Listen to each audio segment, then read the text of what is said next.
বনী ইসরাইলের এক পুণ্যবান ব্যক্তি ছিলেন, যার নাম ছিল জুরাইজ। তার ইবাদতখানা ছিল একদম নির্জন একান্ত, যেখানে তিনি আল্লাহ তাআলার ইবাদতে মগ্ন থাকতেন। একদিন যখন জুরাইজ তার ইবাদতখানায় ইবাদতরত অবস্থায় ছিলেন, তখন তার মা এসে তাকে একটু ডাকাডাকি করলেন।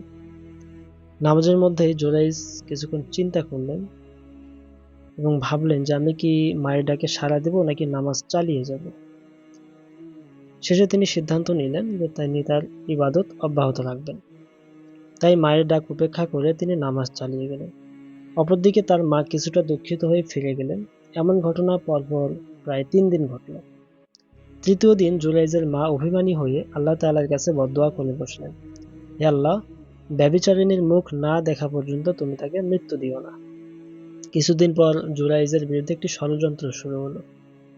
একজন নারী তার কাছে এসে কুপ্রস্তাব দিল, কিন্তু জুরাইজ তা অস্বীকার করে গেলেন এবং অস্বীকার করার পরে ওই নারীটি এক রাখালের কাছে গিয়ে তার সাথে সম্পর্ক স্থাপন করলো এবং সেখানে তার একটি সপুত্র সন্তান জন্ম নিল।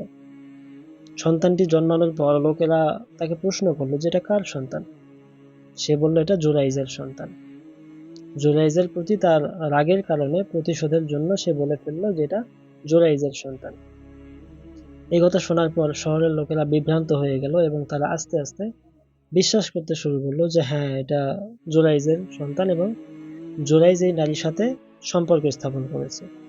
তাই তারা এসে রাগে তার ইবাদতখানাটি ভেঙে দিল, তাকে ধরে নিচে নামিয়ে আনলো এবং গালাগালি শুরু করলো। এভাবে লোকেরা তাকে চরমভাবে অপমানিত করলো। তখন জুরাইজ ওযু করে নামাজে দাঁড়িয়ে গেলেন। তারপর তিনি নামাজ শেষ করে নবজাতক শিশুটির কাছে যেয়ে পেটে একটা টোকা দিয়ে জিজ্ঞেস করলেন যে হে শিশু, তোমার পিতা কে? অলৌকিকভাবে শিশুটি উত্তর দিল, আমার পিতা অমুক রাখাল।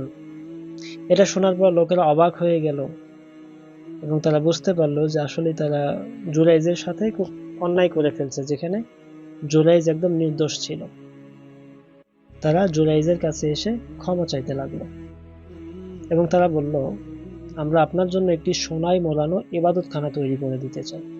তখন জুরাইজ বললেন, না, আমার সোনার ইবাদতখানা চাই না, আমার মাটির যে ইবাদতখানা ছিল সেটা নিয়েই আমি সন্তুষ্ট, সেটাই আমার জন্য যথেষ্ট। সুতরাং মাটি দিয়েই আমার ইবাদতখানা আপনারা তৈরি করে দিতে পারেন।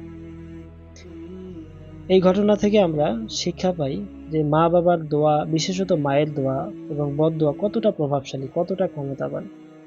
যদি কোনো মা ন্যায়সঙ্গত কারণে সন্তানের জন্য বদদোয়া করেন, তবে সেই সন্তান নেককার হলেও আল্লাহ তাআলা তা কবুল করতে পারেন।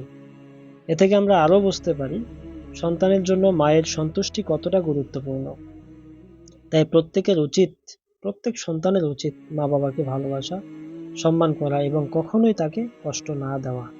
কারণ মা বাবার হৃদয় থেকে উঠে আসা প্রতিটি বাক্যই মহান রবের দরবারে বিশেষ মূল্য রাখে।